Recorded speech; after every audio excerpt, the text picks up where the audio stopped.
Welcome back. So today we're looking at Dredgehaunt Cliffs, level 40 to 50-ish area of the Shiver Peak Mountains. We'll be going over that, getting 100% map completion in the footage. We'll be talking about how this was as a Guild Wars 1 location, and just general trivia, memories, interesting facts about how this map's changed over the years. Footage was submitted by TechZoon, so thanks very much to them. So, I have to be honest, guys, this map, now, we already saw, we just got a point of interest for a shrine. Across this whole map, there are going to be 4 different shrines, each to the major spirits of the wild. Maybe there's a couple of extra ones in there as well. So keep an eye out for those as we go along. There's a nice little pattern. Something I didn't actually realize about this map until many years later. Thought I'd point out as we get the first one right here at the header of the video. Now, I must be honest. Of all the maps in Core Guild Wars 2, I think this one ranks lowest for me. Now, don't get me wrong, in terms of like how it's used, there's nothing really bad about this map. There's a dungeon entrance here, there's some good jumping puzzles here, there's a guild race here that kind of doubles up as a cool jumping puzzle experience, there's a decent meta event that had a good reward on it for a while as well, so yeah, there's plenty of reason to actually be here. Even several Living World updates have taken people back here, some Precursor collections take people back here. But it's just the map itself really kind of gets to me. In fact, if I was told, hey, Guild Wars 2 can only have 24 maps now instead of 25, what one would I delete? It would be the Dredgehaunt Cliffs. Why? Well, it's another snowy area, and you guys, if you've been watching this playlist, you know I'm not too into the snowy area stuff. That's fairly subjective. But most of what we do here is not unique at all. It's doubled up, like the experience we have, you can get anywhere else. You want to hang around like a homestead covered in snow here like this? Trust me, there's other places in the Shiver Peaks that can give you that experience. You want to go into a snowy cave? There's other places. You want to fight Dredge? There's other places. You want to fight Sons of Svarnir? There's other places. About the only really decent, unique thing about this map is a recurring Guild Wars 1 location, which I'm really looking forward to getting to in the commentary today, because I don't know what are we talking about in terms of all the other stuff. Thinking about it a little bit more deeply, maybe the existence of the mini dungeon on this map kind of saves it as well. It's a very cool area that we won't really be spending time in for map completion, but behind a locked door that enters you into a dwarven ruin with a fantastic escort event that has bosses involved, a cool torch mechanic where you're in a pitch black room filled with traps, and it's probably one of the best mini dungeons that they ever put in. In fact, I think it got added to the game after launch around the Halloween update. A lot of people don't realize, but the very first Halloween update, which was right on the heels of release, that update added a variety of new features and exploration opportunities around Corteria, but it dropped them in with zero fanfare, so a lot of people don't associate the Halloween update with them, and I think that mini dungeon was one such example. I guess we'll see. So to talk a little bit about the lore of this region of the world, well, maybe that's another reason I don't like this map too much, because there's just not much going on. This is an area of the mountains to the south of Holbrack, which does mean that, yeah, you get a good Norn influence here. In fact, I would say you get more of a Norn influence in this map than you do in Snowdon, which is kind of one of their starter maps. But beyond that, you've basically just got another map telling the same story of how the dredge are rebelling.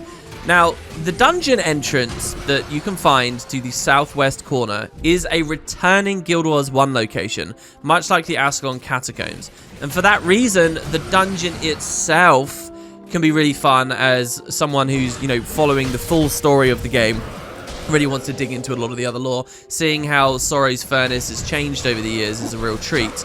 But it doesn't really mean much for the map above, because this was in one of those weird middle areas. In fact, let's just throw up Shaman's Guide.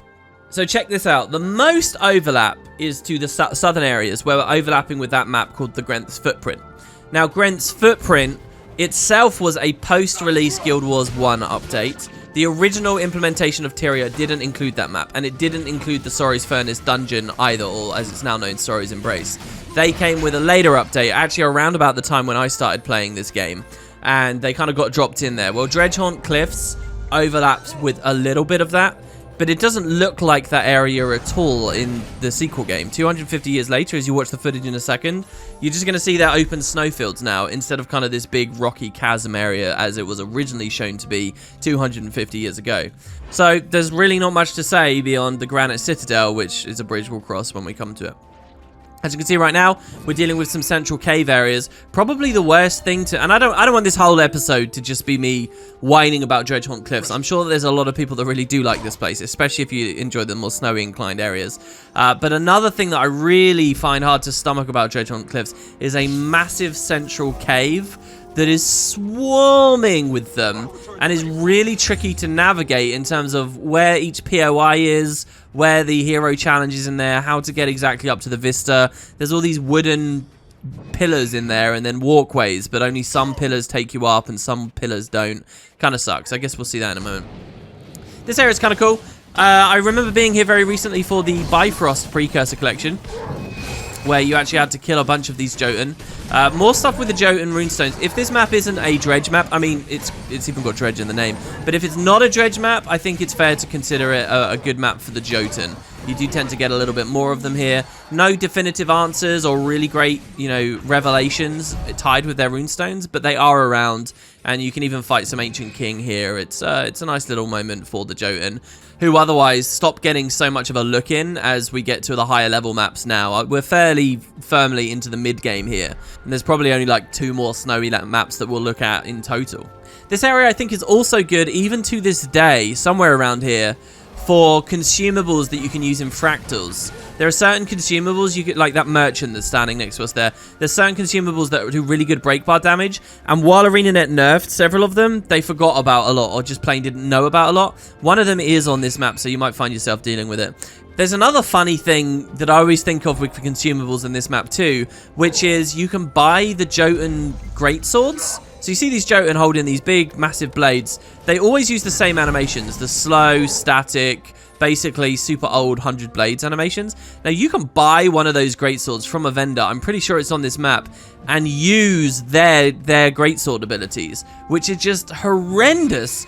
But I kind of like the item because it sort of displays to players in a weird way what the Jotun are doing under the hood, because they're using skills. It's just they're using like really antiquated skills that are kind of, you know, not updated over the years, while warriors' actual greatsword skills have been improved a lot. And you do like no damage with it, so it's like a pointless item to buy, but you can spend money on it and experience using a Jotun greatsword. I'm pretty sure that's around here. In fact, I think maybe it's this camp here, Landslide Lee, is where you can get some breakbar stuff. Maybe it's a rock or a plank or a pry bar. I can't remember which. This is a nice little area as well, Kolruksberg. It's a Skrit environment out here in the mountains. I like to see this. Obviously, the Skrit and the Asura come from underground. They could pop up anywhere, a bit like with Primordus. So there's no reason why they might not be here.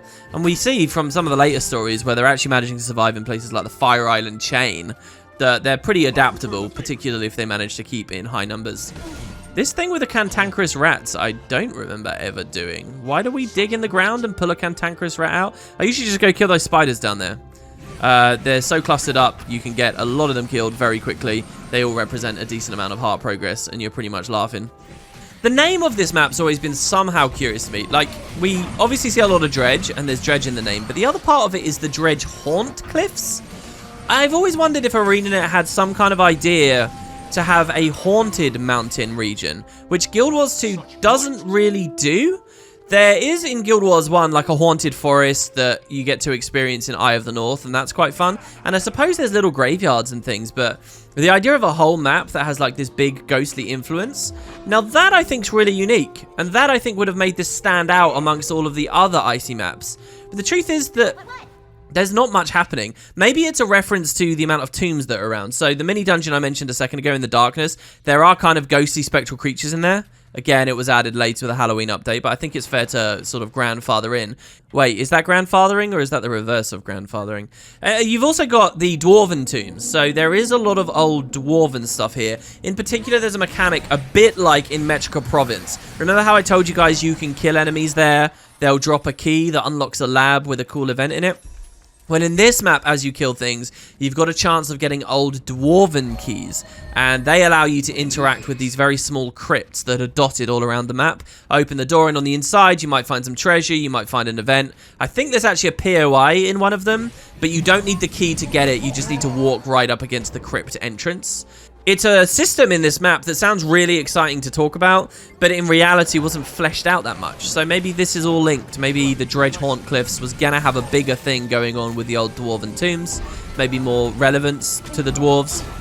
I actually think this map as well was one of the earliest we ever saw, and I know I've said that many times with regard to Blaze Ridge Steps and Queensdale, but this map actually is around as old as those. In the original conventions, the devs hosted a panel, a closed door panel, for just a few very dedicated fans. I can't remember how they were selected, but they got to design some dynamic events. Remember, the big thing with that initial convention was how dynamic events worked and whether they could sell them to us.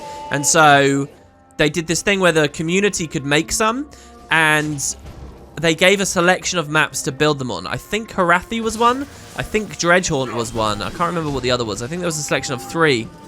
And you got these really primitive maps, these really old insights into these places, and what ArenaNet already had established for events. And what was really curious about that is there was a reference to the Stone Summit Dwarves on that work in progress map, which obviously were cut from the game by launch and didn't have anything to do with anything. So maybe, yeah, all these crypts and haunted, ghostly dwarves or something was going to be a big theme.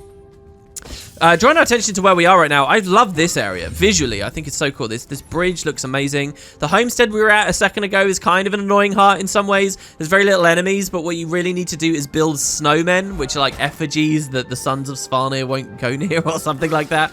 But you actually get to interact with environmental objects, take them over to these posts, and slowly build up like what is essentially like a snowman. And it has all these different phases to it where you can see it actually get built up, which felt like a good bit of detail and quality that you don't find many other places. It does get repeated. I remember there's an event near the Ice Lake in Wayfarer that uses those kinds of snowmen things as well. Except in that case, I think you're defending them, and as they break, they physically deteriorate and break down into more of their component parts. But yeah, this area is the Snow Leopard kind of dedicated part of the Greater Spirit of the Wild. It's funny because, yeah, there's those little shrines and there's hearts and stuff around, but I really don't feel the impact of the spirits here. I feel like that's, and that was really important probably to keep that norn sensibility running through this map, but somehow it just kind of falls a bit flat, doesn't stick out in my memory. I love this area too. I gave that whole talk about a lake that freezes over. Well, here you've kind of got a similar thing. It's not a dynamic object. As I said before, nowhere in Guild Wars 2 does that, but you can swim in this water and go right underneath the sheet ice to experience fighting a lot of different barracuda and stuff. No events. No map completion stuff. There is a personal story quest here. If you choose to help the Quaggan as your lesser race, you'll find yourself on this map dealing with them and traveling about various areas. And the other thing about that Ice Lake, of course, as well, is that's where the entrance to the mini-dungeon is. In fact, the event to start all of that begins at the homestead where we were building snowmen, and it travels all the way down. For most players, they'll just find a locked door. You really have to actually dig into the NPCs and speak to them to trigger the event to actually let you go through. Here's a sneaky little entrance into Lornar's Pass on the left. Doorway, which I almost never use. There's quite a few portals around here in these kind of interconnected snowy maps that I just don't find myself traversing. I guess because waypoints are obviously more convenient, and I end up entering this map from Holbrack more than anything else. I end up entering Lornar's Pass from Snowdon or Gandaren or somewhere else. I just don't really use that path much. There's not much call for it. Maybe you guys use it a lot. I'd be curious to see with that. I'm really curious to see all your comments as the series has gone along, by the way, guys. Just how your experiences of these maps completely diverged from mine. So, back in range of another heart, asking us to deal with the corruption. The corruption in this case being the Icebrood corruption and the Sons of Svarnir that are kind of plaguing the land. One thing that I always, like, for all these years have struggled to keep in mind is the difference between Icebrood and Sons of Svarnir. And I think one of the reasons for that is in so many places like Hearts here, you're dealing with like Icebrood corruption really, and Icebroody kind of ice, and it all feels very draconic and magically infused. They don't feel like just Norn that are following a different path. They all feel like they've already started undergoing the corruption. And I get that the story is like a celebration of that. It's almost like wanting you to ask, where's the line? Maybe the devs want you to be a little bit confused. It always gets to me a bit. That cave really hasn't got much going on, but I think in the personal story there is a quest where, as a part of the Quaggan arc, you can kind of go rampaging in there. And it can be a little bit of a fun one. Probably appeared in the main series. I don't know why I'm blanking on it a little bit here. So, this little cave. This one is really kind of got a sneaky entrance. If you look at the world map, you'll see that there's not much of a suggestion that there's an entrance to a cave here. You have to look really closely. But you need to know where that is, because that entrance is the only way to get down to a couple of map completion objectives. Namely, this POI here, and also this hero challenge, in which a Skrit has accommodated a dredge mining suit, which is a beautiful idea. Mining suits are pretty dangerous. The funny thing is, this one can't summon reinforcements. Most of them will do that, but because this is just a Skrit on his own, he doesn't. I love the idea that maybe he could spawn more Skrits as reinforcement here. That would be a nice little thing. I guess ArenaNet deliberately disabled that from his capabilities there, though. But yeah, this is the main entrance into this cave, and you have to go from the north. There is an alternate way in, which is really special to me. I love the way that it's woven together. In the very bottom of the map, there is a jumping puzzle called the Tribulation Rift that chains into another big icy cave. If you go through that whole icy cave, which is gorgeous, by the way, definitely check out my jumping puzzle playlist if you haven't and you've never played it. Really, really great place. But there's a sneaky exit to this, like, quite long gauntlet that plops you out in that cave down there. And in fact, if we'd stood still and looked up really carefully at one of the back walls, we would have seen that there's like a room up there, but there would be no way to jump up. And even ArenaNet were quite clever with the mount disabled territory there. Your mounts are disabled, so you can't just spring her up. You have to do the whole thing. Little things like that in the environment always make me think of classic Tomb Raider games. And in general, just a lot of classic platformers. But the idea that... There you go, that was the crypt right there. The Tomb of Black Powder that you can just run against the edge to grab. Always makes me think of just how old levels in sort of more jumping-oriented games had to be careful about. There's a way out, but not a way in. Yeah, the Tomb of Black Powder, may as well mention that as well. That is a reference to Guild Wars 1 and the Budger line, I guess. So there's a character called Budger Black Powder who, guess what, gave you gunpowder. He gave you kegs that you could use to bomb enemies in Eye of the North and so on. We actually met him and interacted with a lot was way up north, very far away from here. But I guess the idea is that after the end of Guild Wars 1, that character came down here and his tomb is there. In fact, just a lot of the tombs have nice little references to... you know, memorable dwarves from the original game, of which there were only... no, I'm not going to say there were only a handful. There were a good amount of dwarves. And some of them could still be around as stone, fighting the good fight. And maybe one day we'll see in some kind of update. So, very southern reaches of the map here now. We are in this big chasm filled with siege. So, visually, this place is pretty special. It's not often in Guild Wars you'll find something like this. Or if you will, where there's like a bullet hell thing just constantly going on. And they're obviously doing this to serve the story of the conflict of this area. But even in dynamic events, you don't see them go to such a degree. The truth is that it doesn't really do much damage to you anymore. There's not really any knockback or anything particularly threatening. So it's not like it was back in the day. But it still looks cool. Probably drags people's frames down because they've done something quite bold here. They've got a lot of visual effects going on with a lot of enemies around and in a map that's snowing. Which, you know, is even more just noise. You also caught us going right up to the entrance of the dungeon, which, okay, I know I mentioned earlier that the Granite's footprint feels very different, this region of the world in Guild Wars 2, 250 years later, but the actual doorway leading into the dungeon is fairly reminiscent of how it was implemented way back in, like, 2006, I guess, originally. So, that feels pretty good. And this, again, is kind of like the Beetle Ton of this map or whatnot. It's a place that you actually spend a lot of time standing around with other players until, I guess, the LFG tool. It's not just the LFG tool, for what it's worth, and I'm sure some of you have had this thought if you've been watching the videos along. In truth, you don't really have to stand outside dungeons in Guild Wars 2 if you have a sense of who you're going to be playing with. You can just wait inside. You know, being inside is nearly always a lobby of some kind where, you know, you can stand around before you participate in a vote or before you speak to an NPC and you have to start killing stuff. There's nearly always that sense of there being a lobby in there. So, and I actually don't think that was a good idea, again, because I think people should be in the open world amongst strangers as much as possible in an MMO. Just to facilitate socializing. So, as you'll see here, we are actually doing what feels like a jumping puzzle. That's because it kind of is here.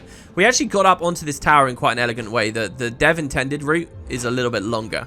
But we need to do this to get to the vista at the end of the first JP. The second one in the aforementioned ice cave that I was talking about, that one we don't have to deal with. Here is where you can make this jump. I'm really happy to see us do that. Otherwise, you can drop down onto a hanging platform low down. I mean, this is also simple to traverse, but I gotta tell you guys, when the game first came out, it did not feel that way. And yeah, there's this veteran stone guardian who always feels a little bit out of place. But yeah, you're going to climb up there for multiple reasons, really. I remember getting very stuck on that before and going to a very different area of the map to try and swing around before I finally figured out how the jumping puzzle worked. There's a certain magic to just mousing around in the environment, trying to see or essentially reverse engineer the steps you think you need to take to do a jumping puzzle. And sometimes in the best designed ones, in my opinion, you get led astray. This one obviously has map completion objectives on it, like the wall that we experienced in Diessa Plateau. So I'm sure that the devs made it a little bit easier, a little bit more clearly telegraphed. By the way, after we got the vista, we dropped down, got another Dwarven Tomb. That was the Tomb of Morlog. Now, Morlog is a name you might not recognize, but it was kind of an important dwarf in this region of the world at the Sorrow's Furnace. Years before Eye of the North came out and actually expanded on the idea of the Great Dwarf and the Great Destroyer's battle and the Elder Dragons. Way before all of that, here at Sorrow's Furnace, they did talk about the Great Destroyer. And so one of the quests was there was a Stone Summit dwarf called Hierophant Morlog who was trying to get the Tome of the Rubicon and speak out this thing's name, and he wants to basically destroy the world by waking the Great Destroyer up. And we go in there and we stop him. The Great Destroyer does wake up later, but not because of Morlog. But yeah, he was kind of like one of these big bosses in that dungeon in the first game. And his tomb is there. It's weird because he gets a tomb very similar, and he was a Stone Summit, very similar to the Dredgehaunt dwarves who were also in this area. I guess they kind of existed nearby, but didn't tamper with each other's stuff to a certain degree. And the other kind of weird thing is, he has a tomb even though he was destroyed by the hands of the Guild Wars 1 hero. So, like, what did they do? Grab his body and move it after we left somehow? I like the idea that if we could actually look at his body, it would have scars on it that represented the way, you know, the kind of skills we used against him in the first game. Oh, that would be so amazing, right, guys? So yeah, down here into a weird little area, honestly. The main thing I remember this place for, with these weird dredge like cages that are an interesting design, maybe they could have done more with. The main thing I think of is the incinerator precursor collection, because I had to kill enemies there to get certain weird types of ore. Like, in fact, they've got such obscure weird names that I can't recall them straight away off the top of my head. But yeah, you had to fight stuff there and break through the cages there. It was kind of interesting. As for the rest of this section of the map, well, these are the big open fields that really don't represent at all what this looked like 250 years ago. And there's the exit to the next map, Timberline Falls, which is really, really beautiful. Can't wait to go there. One thing that is nice about these little areas and these like sort of fortifications is as you walk close to them, they obviously have specific entrances with gates. And as you walk close to the gates, they will dynamically open and close based on your coming or going. Now, just that happens there looks brilliant. Again, I love it when the world is moving, when the environment reacts to us in various ways.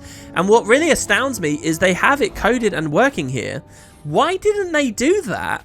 Like everywhere else in the game? Was it because it was a pain to implement or something? But they clearly worked out all the details, you know, because that's potentially a complicated thing to have going on in an MMO when, say, like 13 different players at staggered intervals may all try to walk through the same door. What does the door do? Open, close, open, close, open, close. Does it open all the way and then close all the way, thus being annoying to people?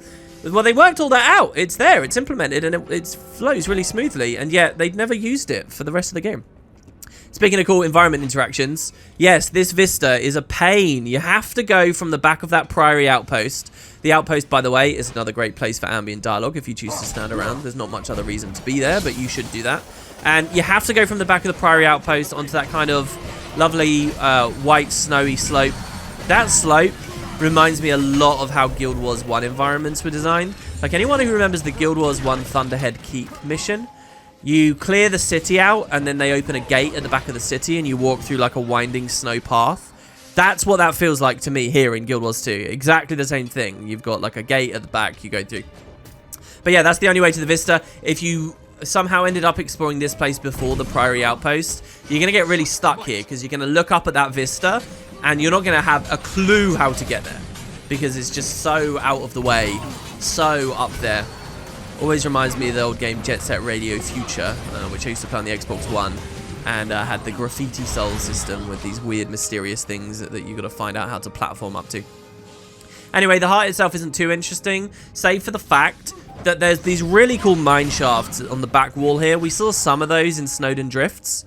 But it's here really that you get to play with them a lot. And they appear in a lot of concept art too, like these almost oval-shaped holes. If you go into them, there's actually a lot of pipes and tunnels and things you can travel around in. In fact, I think we might have to go there for a skill challenge anyway. The other cool thing about this heart is the mine mechanic. You can see if you walk too close to the mines, they blow up. But if you walk just close enough, you see here with these little steps, you can interact with them and disarm them. And it's actually way trickier to do than you might expect, seriously. We're executing it with some serious skill in the footage here, but in truth, I tend to really mess those up. I always go too close, or I'd rather just kill things instead. The always thing for Guild Wars, honestly. So yeah, here we go, deep in the mine. We get another hero challenge.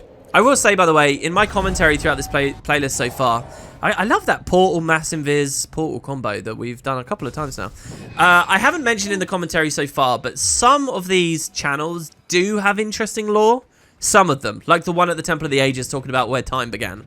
However, most don't. So don't worry, you're not missing out. It's one of my great disappointments with the core world that they never really use those opportunities.